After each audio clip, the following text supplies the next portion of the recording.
जनहितैषी, TRP नहीं खरीदते, भरोसा जीतते हैं हम। ਸਤਿ ਸ਼੍ਰੀ ਅਕਾਲ ਜੀ, ਮੈਂ ਸੰਦੀਪ ਸ਼ਰਮਾ। ਇਸ ਵੇਲੇ ਦੀ ਵੱਡੀ ਅਪਡੇਟ ਨਾਲ ਤੁਹਾਡੇ ਨਾਲ ਰੂਬਰੂ ਹੋ ਰਿਹਾ ਹਾਂ। ਆਏ ਦਿਨ ਸ਼ਹਿਰ ਦੇ ਵਿੱਚ ਠੱਗੀਆਂ ਠੋਰੀਆਂ ਦੇ ਜਿਹੜੇ ਕੇਸ ਹੈਗੇ ਆ ਉਜਾਗਰ ਹੋ ਰਹੇ ਹੈ ਔਰ ਅਲੱਗ-ਅਲੱਗ ਵਰਗ ਨਾਲ ਜਿਹੜਾ ਠੱਗੀਆਂ ਠੋਰੀਆਂ ਹੋ ਰਹੀਆਂ। ਸੋ ਇੱਕ ਤਾਜ਼ਾ ਮਾਮਲਾ ਸਾਹਮਣੇ ਆਇਆ ਜਿਹਦੇ ਵਿੱਚ ਇੱਕ ਆਰਕੀਟੈਕਟ ਜਿਹੜਾ ਕਪਲ ਜਿਹੜਾ ਆਪਣੇ ਆਪ ਨੂੰ ਆਰਕੀਟੈਕਟ ਕਪਲ ਵੱਲੋਂ ਜਿਹੜਾ ਹੈਗਾ ਉਹਨਾਂ ਨੇ ਇੱਕ ਸ਼ਹਿਰ ਦੇ ਕਾਰੋਬਾਰੀ ਨਾਲ ਠੱਗੀ ਠੋਰੀ ਕੀਤੀ ਹੈ ਕਈ ਵਾਰੀ। ਤੋਂ ਇਸ ਮਾਮਲੇ ਦੇ ਵਿੱਚ ਅੱਜ ਲੁਧਿਆਣਾ ਅਸੀਂ ਪਹੁੰਚੇ ਹਾਂ ਇੱਥੇ ਰਘੁਨਾਥ ਐਨਕਲੇਵ ਚੌਂਕੀ ਦੇ ਵਿੱਚ, ਜਿੱਥੇ ਕਿ ਆਰਕੀਟੈਕਟ ਐਸੋਸੀਏਸ਼ਨ ਦੇ ਜਿਹੜੇ ਪਦਾਧਿਕਾਰੀ ਹੈਗੇ ਆ ਉਹ ਉਸ ਕਪਲ ਆਰਕੀਟੈਕਟ ਕਪਲ ਜਿਹੜਾ ਆਪਣੇ ਆਪ ਨੂੰ ਦੱਸਦਾ ਉਹਦੇ ਅਗੇਂਸਟ ਜਿਹੜਾ ਹੈਗਾ ਕੰਪਲੇਂਟ ਦੇਣ ਪਹੁੰਚੇ। ਸੋ ਆਓ ਜਾਣਦੇ ਹਾਂ ਕੀ ਹੈ ਮਾਮਲਾ ਤੇ ਗੱਲਬਾਤ ਕਰਦੇ ਹਾਂ। ਹਾਂਜੀ ਸਰ, ਤੁਹਾਡਾ ਸ਼ੁਭ ਨਾਮ? ਮੇਰਾ ਨਾਮ ਟੋਨੇਸ਼ ਵਰਮਾ ਹੈ ਜੀ, ਮੈਂ ਆਰਕੀਟੈਕਟ ਹਾਂ ਬਾਏ ਪ੍ਰੋਫੈਸ਼ਨ। ਓਕੇ, ਤੇ ਅੱਜ ਕਿਸ ਮਾਮਲੇ 'ਚ ਤੁਸੀਂ ਇੱਥੇ ਥਾਣੇ 'ਚ ਪਹੁੰਚੇ ਹੋ? ਸਰ ਅਸੀਂ ਨਾ ਕੁਝ ਦਿਨ ਪਹਿਲਾਂ ਅਖਬਾਰ ਦੇ ਵਿੱਚ ਇੱਕ ਖਬਰ ਪੜ੍ਹੀ ਸੀ ਜਿਹਦੇ ਵਿੱਚ ਕੋਈ ਸੂਦ ਸਾਹਿਬ ਨੇ ਜਿਨ੍ਹਾਂ ਦੇ ਨਾਲ ਇੱਕ ਮਨੋਜ ਜੱਗੀ ਨਾਮ ਦੇ ਆਰਕੀਟੈਕਟ ਨੇ ਫਰਾਡ ਕੀਤਾ ਸੀ ਜੀ। ਤੇ ਜਦੋਂ ਅਸੀਂ ਆਪਣੀ ਤਫਤੀਸ਼ ਕੀਤੀ ਤੇ ਸਾਨੂੰ ਇਹ ਲੱਗਿਆ ਕਿ ਆਰਕੀਟੈਕਟ ਪ੍ਰੋਫੈਸ਼ਨ ਬਦਨਾਮ ਹੋ ਰਿਹਾ। ਉਸ ਤੋਂ ਬਾਅਦ ਸਾਨੂੰ ਪਤਾ ਲੱਗਿਆ ਕਿ ਮਨੋਜ ਜੱਗੀ ਜਿਹੜਾ ਉਹ ਐਕਚੁਅਲੀ ਆਰਕੀਟੈਕਟ ਹੀ ਨਹੀਂ ਆ ਤੇ ਉਹ ਜਿਹੜੀ ਬਦਨਾਮੀ ਆਰਕੀਟੈਕਟ ਪ੍ਰੋਫੈਸ਼ਨ ਦੀ ਹੋ ਰਹੀ ਹੈ ਉਹ ਗਲਤ ਹੋ ਰਹੀ ਹੈ। ਅਸੀਂ ਫਿਰ ਕੇਸ ਦੇ ਬਾਰੇ ਫਰਦਰ ਡਿਟੇਲ ਲੱਭੀ ਤੇ ਸਾਨੂੰ ਪਤਾ ਲੱਗਿਆ ਕਿ ਰਘੁਨਾਥ ਚੌਂਕੀ ਦੇ ਵਿੱਚ ਇਹ ਕੇਸ ਲੱਗਿਆ ਹੋਇਆ। ਇੱਥੇ ਅਸੀਂ ਆਫਿਸਰ ਇੰਚਾਰਜ ਨੂੰ ਆ ਕੇ ਮਿਲੇ ਤੇ ਉਹਨਾਂ ਨਾਲ ਗੱਲਬਾਤ ਕੀਤੀ। ਉਹਨਾਂ ਨੂੰ ਅਸੀਂ ਆ ਮੈਮੋਰੈਂਡਮ ਦੇਣਾ ਕਿ ਜੀ ਇਹ ਮਨੋਜ ਜੱਗੀ ਜਿਹੜਾ ਇਹ ਵਾਲਾ ਕੇਸ ਚੱਲਦਾ ਪਿਆ ਰਾਜੀਵ ਸੂਦ ਜੀ ਦੇ ਨਾਲ ਦਾ, ਇਹਦੇ ਵਿੱਚ ਸਾਨੂੰ ਵੀ ਲੁਧਿਆਣਾ ਆਰਕੀਟੈਕਟ ਐਸੋਸੀਏਸ਼ਨ ਨੂੰ ਪਾਰਟੀ ਬਣਾਇਆ ਜਾਵੇ ਤੇ ਸਾਡੀ ਸੁਣਵਾਈ ਤੋਂ ਬਿਨਾਂ ਇਸ ਕੇਸ ਦਾ ਫੈਸਲਾ ਨਾ ਕੀਤਾ ਜਾਵੇ, ਕਿਉਂਕਿ ਇਸ ਦੇ ਵਿੱਚ ਆਰਕੀਟੈਕਟਸ ਦੇ ਪ੍ਰੋਫੈਸ਼ਨ ਦੀ ਬਹੁਤ ਬਦਨਾਮੀ ਹੈ ਸਾਰਿਆਂ ਦੀ। ਔਰ ਉਹ ਵੀ ਬਦਨਾਮੀ ਉਦੋਂ ਜਦੋਂ ਕਿ ਆਰਕੀਟੈਕਟਸ ਦੀ ਕਿਸੇ ਵੀ ਆਰਕੀਟੈਕਟ ਦੀ ਕੋਈ ਗਲਤੀ ਨਹੀਂ ਹੈ। ਇਹ ਮਨੋਜ ਜੱਗੀ ਜਿਹੜਾ ਇਹ ਫਰਾਡ ਹੈ, ਇਹ ਆਰਕੀਟੈਕਟ ਹੈ ਹੀ ਨਹੀਂ ਜੀ, ਇਹਨੇ ਝੂਠ ਬੋਲ ਕੇ ਕੰਟਰੈਕਟ ਲਿੱਤਾ ਹੈ। ਅਸੀਂ ਇਸ ਤੋਂ ਬਾਅਦ ਕਲਾਇੰਟ ਨੂੰ ਵੀ ਮਿਲਾਂਗੇ, ਉਹਨਾਂ ਨੂੰ ਵੀ ਅਵਗਤ ਕਰਾਵਾਂਗੇ ਕਿ ਇਹ ਜਿਹੜਾ ਕੇਸ ਹੈ ਜੀ ਇਹ ਤੁਹਾਡੇ ਨਾਲ ਝੂਠ ਬੋਲ ਕੇ ਕੰਮ ਲਿੱਤਾ ਉਹਨੇ ਤੇ ਇਹ ਸਾਰਾ ਝੂਠ ਬੰਦਾ ਹੀ ਝੂਠ ਹੈ ਜੀ। ਜਿੱਥੇ ਅਸੀਂ ਇਹ ਕਹਿ ਸਕਦੇ ਹਾਂ ਕਿ ਸ਼ਾਇਦ ਹੋ ਸਕਦਾ ਉਹ ਆਪ ਆਰਕੀਟੈਕਟ ਨਾ ਹੋਣ, ਕਿਹਾ ਜਾਂਦਾ ਕਿ ਉਹਨਾਂ ਦੀ ਵਾਈਫ ਵੀ ਆਰਕੀਟੈਕਟ ਹੈ ਤੇ ਇਹਨਾਂ ਨੇ ਸ਼ਾਇਦ ਜਿਹੜਾ ਕੰਮ ਸੀਗਾ ਉਹਨਾਂ ਦੀ ਵਾਈਫ ਦੇ ਨਾਮ ਤੇ ਲਿੱਤਾ ਸੀਗਾ। ਸੋ ਇੱਦਾਂ ਤਾਂ ਨਹੀਂ ਆਪਾਂ ਨੂੰ ਗਲਤਫਹਿਮੀ ਲੱਗ ਰਹੀ ਔਰ ਆਪਾਂ ਇਹ ਕਰ ਰਹੇ ਹਾਂ? ਨਹੀਂ ਸਰ, ਇਹ ਹਸਬੈਂਡ ਵਾਈਫ ਦੋਨੋਂ ਹੀ ਆਰਕੀਟੈਕਟ ਨਹੀਂ ਹੈਗੇ ਜੀ। ਆਰਕੀਟੈਕਟ ਹੋਣ ਦਾ ਭਾਵ ਹੁੰਦਾ ਹੈ ਕਿ ਜੀ ਆਰਕੀਟੈਕਟ ਐਕਟ 1972 ਦੇ ਵਿੱਚ ਪਾਰਲੀਮੈਂਟ ਤੋਂ ਪਾਸ ਹੋਇਆ ਐਕਟ ਹੈ, ਉਹਦੇ ਮੁਤਾਬਿਕ ਜਿਹੜਾ ਆਰਕੀਟੈਕਟ ਇੱਕ 5 ਸਾਲ ਦੀ ਡਿਗਰੀ ਕਰਕੇ ਕਾਉਂਸਲ ਆਫ ਆਰਕੀਟੈਕਟ ਤੋਂ ਨੰਬਰ ਲੈ ਕੇ ਪ੍ਰੈਕਟਿਸ ਹੀ ਕਰ ਸਕਦਾ, ਉਹੀ ਆਪਣੇ ਆਪ ਨੂੰ ਆਰਕੀਟੈਕਟ ਕਹਿ ਸਕਦਾ। ਨਾ ਇਹਦੇ ਕੋਲ ਡਿਗਰੀ ਹੈ, ਨਾ ਇਹਦੇ ਕੋਲ ਕਾਉਂਸਲ ਦਾ ਨੰਬਰ ਹੈ। ਸਾਡੇ ਲੁਧਿਆਣਾ ਆਰਕੀਟੈਕਟ ਐਸੋਸੀਏਸ਼ਨ ਦੇ ਜਿੰਨੇ ਵੀ ਸਾਡੇ ਮੈਂਬਰ ਹੈ ਸਾਰਿਆਂ ਦੇ ਕੋਲ council of architect the number ਹੁੰਦਾ। ਉਸ ਤੋਂ ਬਾਅਦ ਹੀ ਅਸੀਂ ਆਪਣੇ ਆਪ ਨੂੰ ਆਰਕੀਟੈਕਟ ਲਿਖ ਸਕਦੇ ਹਾਂ ਤੇ ਆਰਕੀਟੈਕਚਰ ਦਾ ਕੰਮ ਕਰ ਸਕਦੇ ਹਾਂ। ਸਰ ਇੱਦਾਂ ਤਾਂ ਨਹੀਂ ਕਿ ਤੁਹਾਡੀ ਐਸੋਸੀਏਸ਼ਨ ਦਾ ਮੈਂਬਰ ਨਹੀਂ ਹੈਗਾ ਔਰ ਉਹ ਅੱਛਾ ਕੰਮ ਕਰ ਰਿਹਾ ਬਾਜ਼ਾਰ ਦੇ ਵਿੱਚ, ਤਾਂ ਕਰਕੇ ਜੇ ਤੁਹਾਡੀ ਐਸੋਸੀਏਸ਼ਨ ਦਾ ਮੈਂਬਰ ਨਹੀਂ ਹੈ ਤੇ ਉਹ ਆਰਕੀਟੈਕਟ ਨਹੀਂ ਹੈ? ਨਹੀਂ ਜੀ, ਇਸ ਤਰ੍ਹਾਂ ਨਹੀਂ ਹੈ ਜੀ। ਮੈਂਬਰ ਕਈ ਲੁਧਿਆਣੇ ਦੇ ਵਿੱਚ 25 ਦੀ ਆਰਕੀਟੈਕਟ ਕੁਆਲੀਫਾਈਡ ਇੱਦਾਂ ਦੇ ਆ ਜਿਹੜੇ ਸਾਡੇ ਐਸੋਸੀਏਸ਼ਨ ਦੇ ਮੈਂਬਰ ਨਹੀਂ ਹੈਗੇ, ਪਰ ਉਹ ਸਾਰੇ ਆਰਕੀਟੈਕਟ ਨੇ। ਔਰ ਆਰਕੀਟੈਕਟ ਹੋਣ ਦਾ ਲਾਇਸੈਂਸ ਜਿਹੜਾ ਹੈ ਉਹ ਕਾਉਂਸਲ ਆਫ ਆਰਕੀਟੈਕਟ ਦਾ ਲਾਇਸੈਂਸ ਹੁੰਦਾ।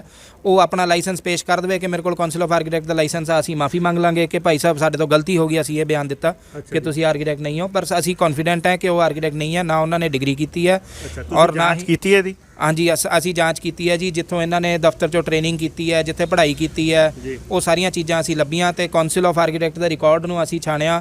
ਉਹਦੇ ਵਿੱਚ ਮਨੋਜ ਜੱਗੀ ਨਾਮ ਦਾ ਕੋਈ ਆਰਕੀਟੈਕਟ ਨਹੀਂ ਹੈ ਲੁਧਿਆਣੇ ਦਾ ਕੁਆਲੀਫਾਈਡ। ਉਹ ਸਾਰੀ ਅਸੀਂ ਡਾਇਰੈਕਟਰੀ ਵੀ ਚੈੱਕ ਕੀਤੀ ਦਿੱਲੀ ਆਫਿਸ ਤੋਂ ਮੰਗਾ ਕੇ, ਉਹਦੇ ਵਿੱਚ ਮਨੋਜ ਜੱਗੀ, ਪੂਨਮ ਜੱਗੀ ਕੋਈ ਨਾਮ ਨਹੀਂ ਹੈ ਜਿਹੜੇ ਕਿ ਆਰਕੀਟੈਕਟ ਹੋਣ। ਚਲੋ ਇੱਦਾਂ ਵੀ ਹੁੰਦਾ ਸਰ, ਨਾਰਮਲੀ ਅਸੀਂ ਦੇਖਦੇ ਹਾਂ ਕਿ ਹਰ ਚੀਜ਼ ਦੀ ਜਿਵੇਂ ਬੰਦਾ ਡਿਗਰੀ ਨਹੀਂ ਕਰ ਪਾਉਂਦਾ ਜਾਂ ਪ੍ਰੋਫੈਸ਼ਨਲ ਜਿਵੇਂ ਤੁਸੀਂ ਦੱਸਿਆ ਉਹਨਾਂ ਨੇ ਜਿੱਥੋਂ ਟ੍ਰੇਨਿੰਗ ਲਿੱਤੀ, ਜੇ ਬੰਦਾ ਕੋਈ 15-20 ਸਾਲ ਟ੍ਰੇਨਿੰਗ ਲੈ ਲੈਂਦਾ, ਜਿਵੇਂ ਕੁਝ ਕੰਮ ਇਹੋ ਜਿਹੇ ਹੈਗੇ ਹੈ ਜਿਹਦੇ ਵਿੱਚ ਬੰਦਾ ਟ੍ਰੇਨਿੰਗ ਲੈਣ ਤੋਂ ਬਾਅਦ ਉਹ ਆਪਣਾ ਕੰਮ ਕਰ ਲੈਂਦਾ, ਠੀਕ ਹੈ, ਹੋ ਸਕਦਾ ਉਹ ਆਪਣੇ ਅੱਗੇ ਆਰਕੀਟੈਕਟ ਲਿਖਦੇ ਹੀ ਨਾ ਹੋਣ ਜਾਂ ਆਪਣੇ ਆਪ ਨੂੰ ਆਰਕੀਟੈਕਟ ਕਹਿੰਦੇ ਹੀ ਨਾ ਹੋਣ, ਉਹ ਤਾਂ ਇੱਕ ਵੈਸੇ ਕੰਟਰੈਕਟਰ ਵੀ ਕਹਿ ਸਕਦੇ। ਸਰ ਉਹਨਾਂ ਨੇ ਜੀ ਜਿਹੜਾ ਆਹ ਵਾਲਾ ਕੇਸ ਹੈ, ਅਸੀਂ ਪੁਲਿਸ ਦੇ ਵਿੱਚੋਂ ਜਦੋਂ ਅਸੀਂ ਤਫਤੀਸ਼ ਕੀਤੀ ਤੇ ਸਾਨੂੰ ਕਾਗਜ਼ ਪੱਤਰ ਥੋੜ੍ਹੇ ਫਰੋਲੇ ਤੇ ਸਾਨੂੰ ਉਹਦਾ ਹਲਫੀਆ ਬਿਆਨ ਲੱਭਿਆ ਜਿਹਦੇ ਵਿੱਚ ਉਹਨਾਂ ਨੇ ਕਬੂਲ ਕੀਤਾ ਹੈ ਕਿ ਉਹ ਆਪ ਆਰਕੀਟੈਕਟ ਨੇ ਤੇ ਉਹਨਾਂ ਨੇ ਬਤੌਰ ਆਰਕੀਟੈਕਟ ਇਹ ਸੂਦ ਸਾਹਿਬ ਤੋਂ ਕੰਮ ਲਿੱਤਾ ਸੀ ਕੋਠੀ ਦਾ, ਆਪਣੇ ਆਪ ਨੂੰ ਆਰਕੀਟੈਕਟ ਦੱਸ ਕੇ ਕੰਮ ਲਿੱਤਾ ਔਰ ਇਹ ਰਜਿਸਟਰਡ ਬਿਆਨ ਹੈ, ਇਹ ਕੋਰਟ ਦੇ ਵਿੱਚ ਐਡਮਿਸਿਬਲ ਹੋਏਗਾ। ਕੱਲ੍ਹ ਨੂੰ ਅਗਰ ਅਸੀਂ ਇਸ ਨੂੰ ਚੈਲੰਜ ਕਰਨਾ ਚਾਹੀਏ ਤਾਂ ਅਸੀਂ ਇਹਨੂੰ ਬੇਸਿਕਲੀ ਅਸੀਂ ਇਹਨੂੰ ਚੈਲੰਜ ਹੀ ਕਰਨ ਆਏ ਹਾਂ ਕਿ ਇਹ ਜਿਹੜਾ ਬਿਆਨ ਹੈ ਇਹਨੇ ਝੂਠਾ ਬਿਆਨ ਦਿੱਤਾ, ਇਹ ਆਰਕੀਟੈਕਟ ਨਹੀਂ ਹੈ। ਸੋ ਬੇਸਿਕਲੀ ਜੇ ਇਹ ਗੱਲਬਾਤ ਪੁੱਛੀਏ ਜਾਈਏ ਕਿ ਲੈਟਸ ਸੇ ਉਹ ਆਰਕੀਟੈਕਟ ਨਹੀਂ ਹੈਗਾ ਜਾਂ ਤੁਹਾਨੂੰ ਸੂਦ ਸਾਹਿਬ ਨੇ ਇਸ ਚੀਜ਼ ਲਈ ਅਪਰੋਚ ਕੀਤਾ, ਜਿਵੇਂ ਤੁਸੀਂ ਰਾਜੀਵ ਸੂਦ ਜੀ ਦਾ ਬਾਰ-ਬਾਰ ਨਾਮ ਲੈ ਰਹੇ ਹੋ, ਉਹਨਾਂ ਨਾਲ ਤੁਹਾਨੂੰ ਅਪਰੋਚ ਕੀਤਾ ਜਾਂ ਤੁਹਾਨੂੰ ਇਹਦੇ ਵਿੱਚ ਕਿਉਂ ਇੰਟਰਸਟ ਹੈ? ਸਰ ਅਸੀਂ ਤਾਂ ਸੂਦ ਸਾਹਿਬ ਨੂੰ ਹਜੇ ਨਾ ਮਿਲੇ ਆ, ਨਾ ਅਸੀਂ ਉਹਨਾਂ ਨੂੰ ਜਾਣਦੇ ਆ ਕੌਣ ਹੈ। ਅਸੀਂ ਤਾਂ ਜਦੋਂ ਇੱਥੇ ਆਏ ਤਾਂ ਸਾਨੂੰ ਪਤਾ ਲੱਗਿਆ ਕਿ ਰਾਜੀਵ ਸੂਦ ਅਖਬਾਰ ਦੀ ਨਿਊਜ਼ ਦੇ ਵਿੱਚ ਸੂਦ ਸਾਹਿਬ ਦਾ ਨਾਮ ਸੀਗਾ। ਅਸੀਂ ਤਾਂ ਮਨੋਜ ਜੱਗੀ ਔਰ ਆਰਕੀਟੈਕਟ ਦਾ ਨਾਮ ਪੜਨ ਤੋਂ ਬਾਅਦ ਸਾਨੂੰ ਸ਼ੌਕ ਲੱਗਿਆ ਸੀ ਕਿ ਸਾਡੇ ਪ੍ਰੋਫੈਸ਼ਨ ਦੀ ਕਿਤੇ ਬਦਨਾਮੀ ਹੋ ਰਹੀ ਹੈ।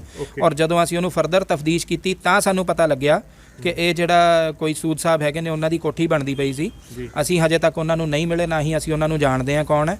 ਸਾਡਾ ਕਿਸੇ ਵੀ ਐਸੋਸੀਏਸ਼ਨ ਦੇ ਮੈਂਬਰ ਦਾ ਉਹਨਾਂ ਨਾਲ ਕੋਈ ਡਾਇਰੈਕਟ ਕਨੈਕਸ਼ਨ ਨਹੀਂ ਹੈ। ਸੋ ਤੁਹਾਡਾ ਸੈਲਫ ਇੰਟਰਸਟ ਹੈਗਾ ਐਸੋਸੀਏਸ਼ਨ ਦਾ ਕਿ ਤੁਸੀਂ ਬੇਸਿਕਲੀ ਇਸ ਜਿਹੜਾ ਤੁਹਾਡੀ ਛਵੀ ਦਾਗਦਾਰ ਹੋ ਰਹੀ ਹੈ ਉਹਨੂੰ ਤੁਸੀਂ ਸੁਧਾਰਨ ਲਈ ਇਦਾਂ ਕਰ ਰਹੇ ਹੋ? ਸਰ ਮੇਨ ਗੱਲ ਇਹੀ ਹੈ ਕਿ ਜਦੋਂ ਆਰਕੀਟੈਕਟ ਦੀ ਕੋਈ ਬਦਨਾਮੀ ਹੁੰਦੀ ਹੈ, ਤੁਸੀਂ ਉਹ ਅਖਬਾਰ ਦੀ ਕਟਿੰਗ ਦੇਖੋਗੇ, ਉਹਦੇ ਵਿੱਚ ਵੀ ਲਿਖਿਆ ਹੈ ਕਿ ਆਰਕੀਟੈਕਟ ਧੋਖਾ ਕਰ ਗਿਆ, ਜਦ ਕਿ ਉਹ ਆਰਕੀਟੈਕਟ ਹੀ ਨਹੀਂ ਹੈ। ਤਾਂ ਆਰਕੀਟੈਕਟ ਕਿੱਦਾਂ ਧੋਖਾ ਕਰ ਗਿਆ? ਅਸੀਂ ਸਿਰਫ ਇਹ ਕਹਿਣਾ ਚਾਹੁੰਦੇ ਹਾਂ ਕਿ ਜਿਹੜਾ ਬੰਦਾ ਫਰਾਡ ਹੈ ਉਹ ਆਪਣੇ ਆਪ ਨੂੰ ਆਰਕੀਟੈਕਟ ਕਹਿ ਕੇ ਧੋਖਾ ਕਰ ਗਿਆ। ਤੇ ਖਬਰ ਇਹ ਬਣਨੀ ਚਾਹੀਦੀ ਹੈ ਕਿ ਇੱਕ ਬੰਦਾ ਝੂਠ ਬੋਲ ਕੇ ਆਰਕੀਟੈਕਟ ਆਪਣੇ ਆਪ ਨੂੰ ਕਹਿ ਕੇ ਠੱਗੀ ਕਰ ਗਿਆ, ਜਦ ਕਿ ਖਬਰ ਕੀ ਲੱਗਦੀ ਹੈ ਕਿ ਆਰਕੀਟੈਕਟ ਠੱਗੀ ਕਰ ਗਿਆ। ਆਰਕੀਟੈਕਟ ਤਾਂ ਹੈ ਹੀ ਨਹੀਂ, ਤੇ ਪ੍ਰੋਫੈਸ਼ਨ ਕਿਹਦਾ ਬਦਨਾਮ ਹੋਇਆ? ਆਰਕੀਟੈਕਟਸ ਦਾ। ਉਹ ਚੀਜ਼ ਨੂੰ ਅਸੀਂ ਸੁਧਾਰ ਕਰਵਾਉਣਾ ਚਾਹੁੰਦੇ ਹਾਂ। ਤੁਸੀਂ ਐਸੋਸੀਏਸ਼ਨ ਦੇ ਵਿੱਚ ਕੀ ਹੈਗੇ ਹੋ, ਤੁਹਾਡਾ ਕੀ ਡੈਜ਼ਿਗਨੇਸ਼ਨ ਹੈ? ਸਰ ਮੈਂ ਐਸੋਸੀਏਸ਼ਨ ਦੀ ਗਵਰਨਿੰਗ ਬਾਡੀ ਦਾ ਪਾਰਟ ਨਹੀਂ ਹਾਂ, ਬਟ ਮੈਨੂੰ ਉਹਨਾਂ ਨੇ ਇੱਕ ਅਥਾਰਟੀ ਦਿੱਤੀ ਹੈ ਜਿਹੜੀ ਐਂਟੀ ਕੋਐਕਸ ਕਮੇਟੀ ਹੁੰਦੀ ਹੈ, ਜਿਹੜੇ ਕਿ ਇਹ ਫਰਜ਼ੀ ਬੰਦੇ ਆਪਣੇ ਆਪ ਨੂੰ ਆਰਕੀਟੈਕਟ ਕਹਿ ਕੇ ਕੰਮ ਕਰਦੇ ਆ, ਉਸ ਕਮੇਟੀ ਨੂੰ ਮੈਂ ਹੈੱਡ ਕਰਦਾ ਜੀ। ਸੋ ਤੁਸੀਂ ਹੁਣ ਫਾਈਨਲੀ ਜਿਵੇਂ ਤੁਸੀਂ ਕਿਹਾ ਮੰਗ ਕਰ ਰਹੇ ਹੋ ਕਿ ਤੁਹਾਡੇ ਬਿਨਾਂ ਇਨਵੋਲਵ ਕੀਤੇ ਕੇਸ ਦਾ ਫੈਸਲਾ ਨਾ ਹੋਵੇ, ਤੁਸੀਂ ਕੀ ਮੰਗ ਕਰਦੇ ਹੋ ਪ੍ਰਸ਼ਾਸਨ ਤੋਂ? ਸਰ ਸਾਡੀ ਮੰਗ ਬੜੀ ਸਿੰਪਲ ਜੀ ਹੈ ਕਿ ਇਦਾਂ ਦੇ ਕਈ ਫਰਜ਼ੀ ਬੰਦੇ ਨੇ ਜਿਹੜੇ ਆਪਣੇ ਆਪ ਨੂੰ ਆਰਕੀਟੈਕਟ ਕਹਿ ਕੇ ਕੰਮ ਕਰਦੇ ਨੇ, ਇਹਨਾਂ ਸਾਰਿਆਂ ਦੇ ਦਫ਼ਤਰ ਬੰਦ ਹੋਣੇ ਚਾਹੀਦੇ ਨੇ। ਔਰ ਇਹ ਮਨੋਜ ਜੱਗੀ ਤੇ ਤਾਂ ਸਪੈਸ਼ਲ ਕੇਸ ਹੋਣਾ ਚਾਹੀਦਾ ਹੈ। ਇਹਦੇ ਤੁਸੀਂ ਪੁਰਾਣੇ ਕੇਸ ਕੱਢੋਗੇ ਜਾਂ ਥਾਣਿਆਂ 'ਚੋਂ ਅਸੀਂ ਹੋਰ ਵੀ ਤਫਦੀਸ਼ ਕਰ ਰਹੇ ਹਾਂ, ਸਾਨੂੰ ਹਜੇ ਮੋਟੀ ਜਾਣਕਾਰੀ ਮਿਲੀ ਹੈ ਕਿ ਇਹਨਾਂ ਦੇ ਨਾਮ ਤੇ ਹੋਰ ਵੀ ਕੇਸ ਚੱਲਦੇ ਨੇ। ਅਸੀਂ ਉਹ ਸਾਰੇ ਕੇਸ ਖੋਲਾਂਗੇ ਔਰ ਸਾਰੇ ਕੇਸ ਦੇ ਵਿੱਚ ਅੱਗੇ ਪਤਾ ਕਰਾਂਗੇ ਕਿ ਕਿੱਥੇ ਕੀ ਇਨਵੋਲਵਮੈਂਟ ਹੋਈ ਹੈ। ਔਰ ਇਹ ਤਾਂ ਬਿਲਕੁਲ ਹੀ ਫਰਾਡ ਬੰਦਾ ਜੀ, ਬਿਲਕੁਲ ਆਪਣੇ ਆਪ ਨੂੰ ਆਰਕੀਟੈਕਟ ਕਹਿ ਕੇ ਕੰਮ ਲੈ ਜਾਂਦੇ ਨੇ। ਇਹ ਸਾਰਾ ਸਿਸਟਮ ਹੀ ਬੰਦ ਹੋਣਾ ਚਾਹੀਦਾ ਹੈ। ਸਾਰੇ ਕੁਆਲੀਫਾਈਡ ਆਰਕੀਟੈਕਟ ਦੇ ਥਰੂ ਹੀ ਕੰਮ ਹੋਣਾ ਚਾਹੀਦਾ ਸ਼ਹਿਰ ਦੇ ਵਿੱਚ, ਤਾਂ ਹੀ ਬਿਲਡਿੰਗਾਂ ਸੇਫ ਬਣਨਗੀਆਂ, ਠੱਗੀਆਂ ਚੋਰੀਆਂ ਘੱਟ ਹੋਣਗੀਆਂ।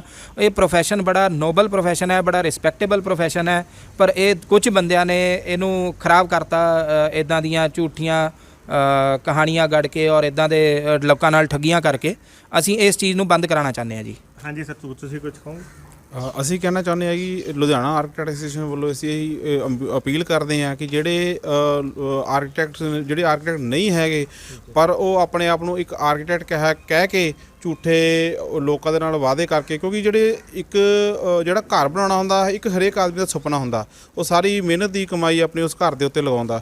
ਜਦੋਂ ਉਸ ਦੇ ਨਾਲ ਧੋਖਾ ਹੋ ਜਾਂਦਾ ਹੈ ਫਿਰ ਤਾਂ ਉਹਦੀ ਆਂਦਰਾਂ ਹੀ ਰੋਂਦੀਆਂ ਨੇ। ਉਹਨੂੰ ਪੁੱਛ ਕੇ ਦੇਖੋ ਜਿਹਦੇ ਨਾਲ ਧੋਖਾ ਹੋਇਆ ਹੋਵੇ। ਤੇ ਜਿਹੜੇ ਬੰਦੇ ਹਨ ਜਿਨ੍ਹਾਂ ਦਾ ਤਾਂ ਕੰਮ ਹੀ ਠੱਗੀ ਤੇ ਬੇਈਮਾਨੀ ਤੇ ਝੂਠ ਬੋਲਣਾ ਹੋਵੇ, ਉਹਨਾਂ ਲਈ ਤਾਂ ਬਹੁਤ ਸੌਖੀ ਗੱਲ ਆ।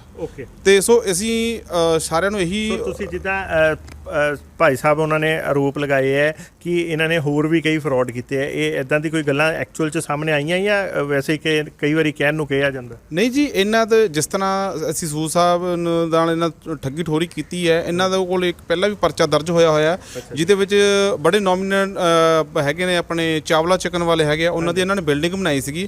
ਉਹ ਕਿਸੇ ਕਾਰਨ ਕਰਕੇ ਸਟਰਕਚਰ ਫੇਲਿਅਰ ਹੋਣ ਕਰਕੇ, ਕਿਉਂਕਿ ਲੈਕ ਆਫ ਜਦੋਂ ਐਜੂਕੇਸ਼ਨ ਨਹੀਂ ਨਾ ਹੁੰਦੀ ਹੈਗੀ, ਫਿਰ ਲੈਕ ਆਫ ਐਜੂਕੇਸ਼ਨ ਦੇ ਨਾਲ ਜਿਹੜੀ ਉਹ ਪ੍ਰੋਬਲਮਸ ਆਈਆਂ, ਉਹ ਬਿਲਡਿੰਗ ਕਲੈਪਸ ਕਰ ਗਈ। ਉਹ ਕਲੈਪਸ ਹੋਣ ਕਰਕੇ ਉਹਨਾਂ ਦੇ ਜਿਹੜਾ ਓਨਰ ਸੀਗੇ ਉਹ ਹੋ ਗਏ, ਨਾਲ ਦੋ ਬੰਦੇ ਸੀ ਜਿਹਨਾਂ ਦੀ ਔਨ ਦਾ ਸਪੌਟ ਡੈਥ ਹੋ ਗਈ ਸੀਗੀ। ਅੱਛਾ, ਉਹ ਵੀ ਬਿਲਡਿੰਗ ਜਿਹੜੀ ਬਹੁਤ ਚਰਚਾ 'ਚ ਰਹੀ ਸੀ ਉਹ ਇਹਨਾਂ ਨੇ ਬਣਾਈ ਸੀ? ਉਹ ਹਾਂਜੀ, ਉਹ ਮਨੋਜ ਜੱਗੀ ਜੀ ਵੱਲੋਂ ਡਿਜ਼ਾਈਨ ਕੀਤੀ ਗਈ ਸੀਗੀ ਤੇ ਉਹ ਹੀ ਇਹਨਾਂ ਨੇ ਬਣਾਈ ਗਈ ਸੀ ਤੇ ਉਹਨਾਂ ਨਾਲ ਵੀ ਸੇਮ ਧੋਖਾ ਹੀ ਹੋਇਆ ਸੀਗਾ ਜੀ। ਅੱਛਾ। ਤੇ ਸੋ ਇਸ ਤਰ੍ਹਾਂ ਦੇ ਇਹ ਤਾਂ ਚਲੋ ਜਿਹੜੇ ਹੁਣ ਸਾਡੇ ਕੋਲ ਸਾਹਮਣੇ ਬਣ ਕੇ ਆਈਆਂ ਤਸਵੀਰਾਂ ਨੇ ਤਾਂ ਸਾਨੂੰ ਪਤਾ ਹੈਗਾ, ਪਰ ਇਹਨਾਂ ਨੇ ਕਈ ਸਾਰੇ ਬਿਲਡਿੰਗਾਂ ਜਿਹੜੀਆਂ ਇਹੋ ਜਿਹੀਆਂ ਹੋਰ ਵੀ ਡਿਜ਼ਾਈਨ ਕੀਤੀਆਂ ਹੋਈਆਂ ਜਿਨ੍ਹਾਂ ਤੋਂ ਕੰਮ ਹੀ ਇਹਨਾਂ ਨੇ ਇਹ ਆਰਕੀਟੈਕਟ ਕਹਿ ਕੇ ਲਿਆ, ਪਰ ਪ੍ਰੋਫੈਸ਼ਨ ਵਿੱਚ ਉਹ ਆਰਕੀਟੈਕਟ ਹੈ ਹੀ ਨਹੀਂ ਹੈ। ਜੇ ਉਹ ਆਰਕੀਟੈਕਟ ਹੈਗੇ ਤਾਂ ਉਹ ਦਿਖਾਣ ਕਿ ਉਹਨਾਂ ਕੋਲ council of architect the number ਹੈਗਾ, ਜੋ ਸਾਡਾ ਇੱਕ ਪੰਜਾਬ ਸਰਕਾਰ ਦਾ ਅਧਾਰਾ ਹੈਗਾ, ਉਹਦਾ ਨੰਬਰ ਹੈਗਾ ਇਹਨਾਂ ਕੋਲ, ਕਿੱਥੋਂ ਰਜਿਸਟਰਡ ਹੈਗੇ ਨੇ, ਕੀ ਉਹਦੀ ਕੁਆਲੀਫਿਕੇਸ਼ਨ ਆ, ਕੀ ਉਹਦਾ council of architect the number ਆ, ਉਹ ਆਪਣਾ ਸਬੂਤ ਕਰ ਦੇਣ ਸਾਨੂੰ ਕੋਈ ਦਿੱਕਤ ਨਹੀਂ ਹੈ। ਓਕੇ, ਤੇ ਤੁਸੀਂ ਉਹਨਾਂ ਨੂੰ ਸੰਪਰਕ ਕਰਨ ਦੀ ਕੋਸ਼ਿਸ਼ ਨਹੀਂ ਕੀਤੀ? ਨਹੀਂ, ਅਸੀਂ ਨਹੀਂ ਸੰਪਰਕ ਕਰਨ ਦੀ ਕੋਸ਼ਿਸ਼ ਕੀਤੀ। ਸਾਨੂੰ ਪਤਾ ਹੈ, ਅਸੀਂ ਐਕਚੁਅਲੀ ਕੀ ਹੈ ਕਿ ਸਾਨੂੰ ਪਤਾ ਹੈ ਕਿ ਉਹ ਬੰਦਾ ਅਨਕੁਆਲੀਫਾਈਡ ਬੰਦਾ, ਉਹ ਕੁਆਲੀਫਾਈਡ ਨਹੀਂ ਹੈ। ਸੋ ਉਹਨਾਂ ਨੇ ਇੱਕ ਆਪਣੀ ਇੱਕ ਹੋਰ ਐਸੋਸੀਏਸ਼ਨ ਵੀ ਬਣਾਈ ਹੋਈ ਆ, ਉਹਦੇ ਵਿੱਚ ਸਾਰੇ ਆਪਣੇ ਆਪ ਨੂੰ ਖੁੱਲ੍ਹ ਕੇ ਕਹਿੰਦੇ ਆ ਕਿ ਅਸੀਂ ਆਰਕੀਟੈਕਟ ਦਾ ਕੰਮ ਕਰਦੇ ਹਾਂ, ਪਰ ਅਸੀਂ ਆਰਕੀਟੈਕਟ ਨਹੀਂ ਆ। ਤੁਸੀਂ 1972 ਦਾ ਤੁਸੀਂ ਐਕਟ ਪੜੋਗੇ ਪਾਰਲੀਮੈਂਟ ਦੇ ਵਿੱਚ, ਜੋ ਸਾਡਾ ਆਰਕੀਟੈਕਟ ਐਸੋਸੀਏਸ਼ਨ ਦਾ ਪਾਸ ਹੋਇਆ, ਉਹਦੇ ਵਿੱਚ ਸਪਸ਼ਟ ਲਿਖਿਆ ਹੋਇਆ ਕਿ ਜਿਹੜਾ ਬੰਦਾ council of architect the registered architect, ਉਹੀ ਆਰਕੀਟੈਕਟ ਦਾ ਕੰਮ ਕਰ ਸਕਦਾ ਹੈ, ਹੋਰ ਕੋਈ ਬੰਦਾ ਕੰਮ ਨਹੀਂ ਕਰ ਸਕਦਾ, ਚਾਹੇ ਉਹਦੇ ਕੋਲ ਐਕਸਪੀਰੀਅੰਸ 10 ਸਾਲ ਦਾ, 20 ਸਾਲ ਦਾ ਜਾਂ 40 ਸਾਲ ਦਾ। ਜੇ ਉਹਦੇ ਕੋਲ council of architect the number ਹੈ, ਉਹੀ ਆਪਣੇ ਆਪ ਨੂੰ ਆਰਕੀਟੈਕਟ ਕਹਿ ਸਕਦਾ ਤੇ ਉਹਦਾ ਪ੍ਰੋਫੈਸ਼ਨ ਦਾ ਕੰਮ ਕਰ ਸਕਦਾ। ਠੀਕ ਹੈ ਸਰ, ਥੈਂਕ ਯੂ ਸਰ, ਧੰਨਵਾਦ। ਸੋ ਦੋਸਤੋ, ਇਹ ਸੀਗਾ ਸਾਰਾ ਮਾਮਲਾ ਜਿਹਦੇ ਵਿੱਚ ਜਿਹੜਾ ਆਰਕੀਟੈਕਟ ਐਸੋਸੀਏਸ਼ਨ ਦੇ ਪਦਾਧਿਕਾਰੀਆਂ ਨੇ ਆਰੋਪ ਲਗਾਇਆ ਹੈ, ਕੰਪਲੇਂਟ ਦਿੱਤੀ ਹੈਗੀ ਹੈ ਜਿਹੜਾ 2 ਆਰਕੀਟੈਕਟਾਂ ਦੇ ਅਗੇਂਸਟ, ਕਪਲ ਆਰਕੀਟੈਕਟ ਦੇ ਅਗੇਂਸਟ, ਮੀਆਂ ਬੀਬੀ ਦੇ ਅਗੇਂਸਟ, ਕਿ ਉਹ ਲੋਕਾਂ ਨੂੰ ਗੁੰਮਰਾਹ ਕਰ ਰਿਹਾ ਹੈ, ਆਪਣੀ ਝੂਠੀ ਡਿਗਰੀ ਦੇ ਜਿਹੜੇ ਅਖਤਿਆਰ ਤੇ ਉਹਦਾ ਹਵਾਲਾ ਦੇ ਕੇ ਲੋਕਾਂ ਤੋਂ ਆਰਕੀਟੈਕਟ ਦਾ ਕੰਮ ਲੈ ਰਿਹਾ, ਜਿਹਦੇ ਨਾਲ ਆਰਕੀਟੈਕਟ ਪ੍ਰੋਫੈਸ਼ਨ ਬਦਨਾਮ ਹੋ ਰਿਹਾ। ਇੱਦਾਂ ਦੇ ਆਰੋਪ ਲੱਗ ਰਹੇ ਹੈ। ਹਾਲਾਂਕਿ ਇਸ ਮਾਮਲੇ ਦੇ ਵਿੱਚ ਉਹਨਾਂ ਨੇ ਇਹ ਵੀ ਕਿਹਾ ਕਿ ਉਹਨਾਂ ਨੇ ਹਲਫੀਆ ਬਿਆਨ ਦਿੱਤਾ ਇੱਥੇ ਕਿ ਮੈਂ ਆਰਕੀਟੈਕਟ ਹਾਂ, ਪਰ ਆਰੋਪ ਇਹ ਲਗਾਏ ਜਾ ਰਹੇ ਕਿ ਉਹ ਆਰਕੀਟੈਕਟ ਨਹੀਂ ਹੈ। ਸੋ ਇਸ ਮਾਮਲੇ 'ਚ ਅਸੀਂ ਦੂਸਰੇ ਪੱਖ ਦੇ ਨਾਲ ਵੀ ਗੱਲਬਾਤ ਕਰਨ ਦੀ ਕੋਸ਼ਿਸ਼ ਜ਼ਰੂਰ ਕਰਾਂਗੇ ਤੇ ਉਹਨਾਂ ਦਾ ਪੱਖ ਵੀ ਜ਼ਰੂਰ ਰੱਖਾਂਗੇ। ਸੋ ਦੇਖਦੇ ਰਹੋ, बने रहो जान हितैषी। धन्यवाद। यदि आपको हमारी ये वीडियो पसंद आई तो हमारे चैनल को लाइक, शेयर और सब्सक्राइब करें। ऐसी और अपडेट्स देखने के लिए बेल आइकॉन जरूर दबाएं।